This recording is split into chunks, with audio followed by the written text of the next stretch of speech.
Swift diesel 1,00,000 kilometre service final part. ഈ വീഡിയോയിൽ 1,00,000 kilometre സർവീസിനു വേണ്ടി വരുന്ന മുഴുവൻ ചിലവുകളും അതിന്റെ വിശദാംശങ്ങളും അടങ്ങിയിരിക്കുന്നു. അടുത്തത് ഏത് വാഹനത്തെക്കുറിച്ചാണ് നിങ്ങൾക്ക് അറിയേണ്ടതെന്ന് കമന്റ് ചെയ്യൂ.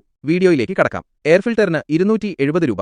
20,000 കിലോമീറ്ററാണ് ആയുസ് പറയുന്നതെങ്കിലും ഓരോ 15,000 കിലോമീറ്റർ കൂടുമ്പോഴും മാറ്റുന്നത് നല്ലതാണ്. 5,000 കിലോമീറ്ററിൽ ഒരിക്കൽ വൃത്തിയാക്കുന്നുണ്ടോ എന്ന് കസ്റ്റമർ ഉറപ്പുവരുത്തണം.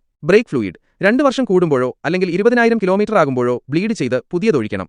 എഞ്ചിൻ ഓയിൽ 1,300 രൂപ. 1,00,000 കിലോമീറ്റർ ഓടിയ ഡീസൽ വാഹനങ്ങൾക്ക് 5W40 പകരം 5W30 എഞ്ചിൻ ഓയിൽ ഒഴിക്കുന്നതാണ് ഉത്തമം. 3.2 ലിറ്റർ ഓയിലാണ് ആവശ്യം. ഓയിൽ ഫിൽറ്ററിന് 200 രൂപ.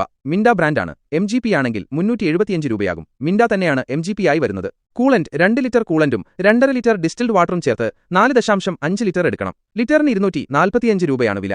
പ്രിവെന്റീവ് മെയിന്റനൻസ് 1,00,000 കിലോമീറ്റർ സർവീസിന്റെ ഭാഗമായി ചെയ്യേണ്ട പ്രിവെന്റീവ് മെയിന്റനൻസ് നോക്കാം. തെർമോസ്റ്റാറ്റ് അസംബ്ലി 1,900 രൂപ. വാട്ടർ പമ്പ് 2,500 രൂപ. വാട്ടർ പമ്പ് ബെൽറ്റ് 600 രൂപ.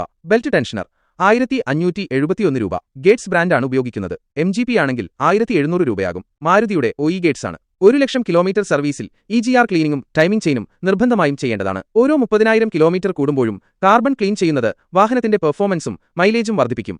വീൽ അലൈൻമെന്റിന് 400 രൂപയും വീൽ ബാലൻസിംഗിന് 450 രൂപയുമാണ്. ഓരോ സ്പെയർ പാർട്സും മാറ്റുമ്പോൾ ബ്രാൻഡഡ് ആയിട്ടുള്ളവ തന്നെ ഉപയോഗിക്കാൻ ശ്രമിക്കുക. കസ്റ്റമറുടെ ഭാഗത്തുനിന്ന് ചെലവ് കുറഞ്ഞ രീതിയിൽ മെയിന്റനൻസ് ശ്രദ്ധിക്കണം. MGP ഉപയോഗിക്കുന്ന ഒരുപാട് പാർട്സുകൾ നമുക്ക് മാർക്കറ്റിൽ നേരിട്ട് വാങ്ങാൻ സാധിക്കും. നമ്മൾ അപ്ലോഡ് ചെയ്ത 3 വീഡിയോ പാർട്ടുകളിലായി ഏതൊക്കെ സ്പെയറുകളാണ് അങ്ങനെ കിട്ടുന്നതെന്ന് പറഞ്ഞിട്ടുണ്ട്. അത് കസ്റ്റമർ മനസ്സിലാക്കി കാര്യങ്ങൾ കൈകാര്യം ചെയ്യുകയാണെങ്കിൽ നല്ല രീതിയിൽ പണം ലാഭിക്കാൻ സാധിക്കും. ഈ സർവീസിൽ ആകെ ചിലവായ സ്പെയർ, ലേബർ എന്നിവയുടെ ചിലവ് വിവരങ്ങൾ ചുവടെ കൊടുക്കുന്നു. ഇത് നിങ്ങൾക്ക് ഫ്യൂച്ചർ റഫറൻസിനായി റീൽ സേവ് ചെയ്ത് വെക്കാവുന്നതാണ്. അടുത്തത് ഏത് വാഹനത്തെക്കുറിച്ചാണ് നിങ്ങൾക്ക് അറിയേണ്ടതെന്ന് കമന്റ് ചെയ്യൂ. വാഹന സംബന്ധമായ എന്ത് സംശയങ്ങൾക്കും നിങ്ങൾക്ക് കമന്റിലൂടെയോ അല്ലെങ്കിൽ നേരിട്ട് ഫോണിലൂടെയോ ചോദിക്കാവുന്നതാണ്.